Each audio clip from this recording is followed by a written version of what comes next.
السلام علیکم Urdu net work channel پہ خوش آمدید پیش خدمت ہے۔ حضرت رابعہ بصری کا شمار اسلامی تاریخ کی مشہور ترین اولیاء اور بزرگ ہستیوں میں ہوتا ہے۔ وہ بصرہ، عراق میں 717 عیسوی میں پیدا ہوئیں اور وہ اپنی گہری روحانی تعلیمات اور خدا کے لیے اپنی گہری عقیدت کے لیے مشہور ہے۔ وہ ابتدائی خواتین صوفیہ میں سے ایک سمجھی جاتی ہے اور صدیوں سے بہت سے روحانی متلاشیوں کے لیے ایک تحریک سمجھی جاتی ہے۔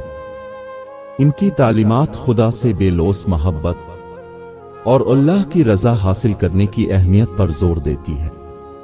حضرت رابعہ بصری فرماتی تھیں کہ محبت کرنے والے کبھی اس دنیا میں نہیں ملتے، یعنی کہ حقیقی محبت صرف آخرت میں ہی مل سکتی ہے۔ آئیے اب ایک نظر آپ کی حالات زندگی پر ڈالتے ہیں۔ حضرت رابعہ بصری رحمت اللہ اپنے والدین کی چوتھی بیٹی تھی، اسی لیے آپ کا نام رابعہ یعنی چوتھی رکھا گیا۔ وہ ایک انتہائی غریب لیکن معزز گھرانے میں پیدا ہوئیں۔ حضرت رابعہ بصری رحمت اللہ کے والدین کی غربت کا اندازہ اس بات سے لگایا جا سکتا ہے کہ جس شب حضرت رابعہ بصری رحمت اللہ پیدا ہوئیں، تب آپ کے والدین کے پاس نہ تو دیا جلانے کے لیے تیل تھا اور نہ ہی آپ کو لپیٹنے کے لیے کوئی کپڑا۔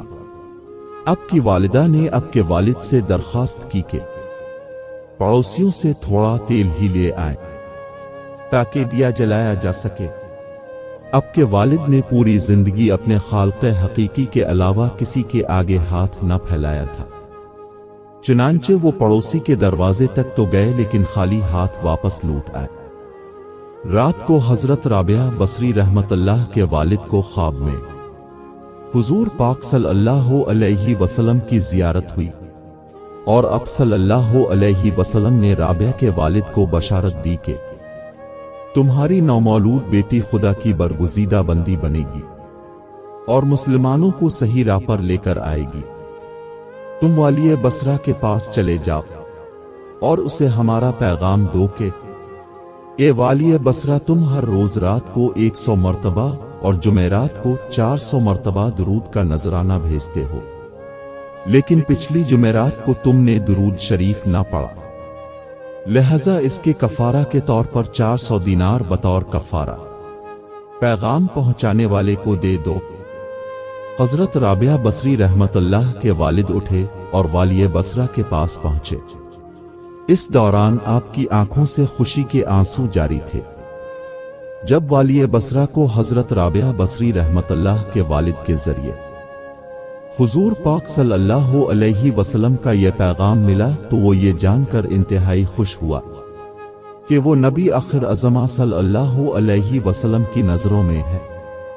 اس نے شکرانے کے طور پر فوراً 1000 دینار غربہ میں تقسیم کرائے اور 400 دینار حضرت رابعہ بصری رحمت اللہ کے والد کو ادا کیے اور ان سے درخواست کی کہ جب بھی کسی چیز کی ضرورت ہو بلا جھجک تشریف لائیں۔